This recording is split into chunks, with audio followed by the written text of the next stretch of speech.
मैं taxi operators and honours cooperative union limited Kargil का president Mohammad Ibrahim. मुझे अभी अचानक से ये प्रेस कॉन्फ्रेंस बुलाने का कुछ मजबूरियाँ हुई, तो इसीलिए अभी इमरजेंसी में मैंने ये प्रेस कॉन्फ्रेंस बुलाया। तो इस प्रेस कॉन्फ्रेंस में मैं ये बुलाना इसलिए ज़रूरी समझा क्योंकि हमारे पास टैक्सी यूनियन कारगिल से गाड़ी हायर किया, एनएचपीसी लिमिटेड ने हायर किया था कल 7/7/2021 को। तो उनको लेह से कोई राज्यसभा पार्लियामेंट्री कमेटी ले विज़िट करने आ रहे थे, तो उनके लिए हमारे यहाँ से 20 गाड़ी हायर किया हुआ था। तो यहाँ से जाने के बाद जब वहाँ पहुँचा तो ले टैक्सी यूनियन के इंटरफेरेंस से हमारा जो ये हायरिंग एनएचपीसी का जो हायरिंग इशू था वो उसको रिजेक्ट करने के कगार पे आ गए। लेकिन अभी तक कैंसिलेशन का तो कोई हमें लेटर नहीं आया है।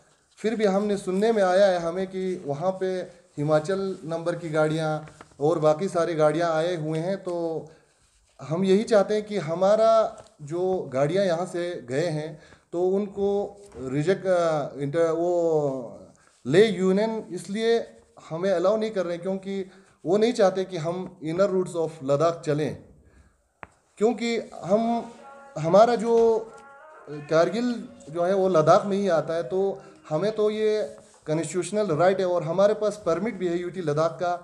पहले हमारे पास जम्मू कश्मीर का था, उसको अभी कन्वर्ट हो गया यूटी लद्दाख में। तो हमें वहाँ पे जाने देना चाहिए। हमने आरटीओ गाड़ी जो है वहीं पे रुके हुए हैं। जब तक हमारी गाड़ी वहाँ से हायर हो के 10 जुलाई टू हमारा ऑर्डर है, ये हमारे पास एनएचपीसी का ऑर्डर आया हुआ है। 10 to 14 जुलाई तक हमारा हायरिंग डेट है। तो जब तक हमारा गाड़ी वहाँ पे चलेंगे नहीं, हमारा गाड़ी कोई वापस यहाँ वहाँ से आने वाला नहीं है, क्योंकि किसी के गुंडागर्दी से या किसी के इलीगल उस पर हम बिल्कुल ये नहीं यकीन नहीं रखते हैं। तो हम चाहते हैं कि एडमिनिस्ट्रेशन यूटी एडमिनिस्ट्रेशन इस पर कड़े कदम लेके इनका जल्दी से रिजॉल्व हो, क्योंकि कल 10 डेट है, कल का हायरिंग डेट 10 है। तो कल से हमारी गाड़ी चलेंगे वहाँ से। तो इसीलिए हम यूटी एडमिनिस्ट्रेशन, डिस्ट्रिक्ट एडमिनिस्ट्रेशन ले और डिस्ट्रिक्ट एडमिनिस्ट्रेशन कारगिल से हम यही चाहते हैं कि उन इशू को जल्द से जल्द देख के उनका रिजॉल्व करें।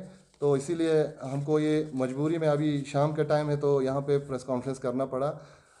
शुक्रिया। तो उसी के रिलेटेड हमने आज नहीं ये सारा इशू झेला है, हमने बहुत पहले से ये इशू झेला है। तो इस साल हमने सबसे पहले जो है 30 अप्रैल को ये मेमोरेंडम बाई पोस्ट हमने भेजा था एलजी साहब के नाम पे।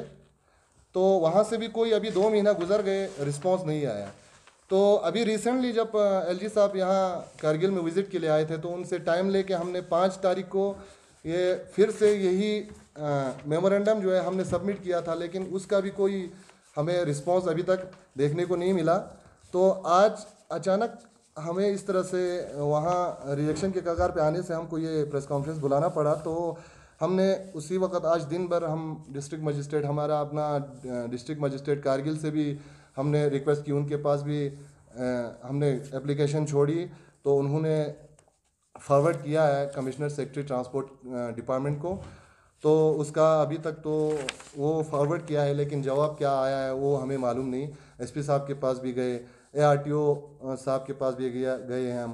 तो कुल मिला के हमारे गाड़ियों को पूरा इंटायर लद्दाख चलने देना चाहिए, क्योंकि हमारे पास परमिट है। हम कोई इलीगल ये तो मांग नहीं रहे हैं, हमारा लीगल ही राइट है। तो ये सारी चीज़ें यूटी एडमिनिस्ट्रेशन को जल्दी से टेकअप करना चाहिए। हमारा गाड़ी जब तक वहाँ जो हमें ऑर्डर मिला है, वर्क ऑर्डर मिला है, उसी रूटीन के हिसाब से हमारी गाड़ी चलेंगे। कल 10 है, 10 को हमारा हायरिंग डेट स्टार्ट होता है। तो 10 से 14 तक चाहे वो वहाँ गेस्ट हाउस में रखे, एनएचपीसी गेस्ट हाउस में रखें, चाहे उनको चलाएं, हमने वो गाड़ी सारा वापस लेना नहीं है। तो जब तक वो वहाँ पे बराबर टूर नहीं करेंगे या उनका जो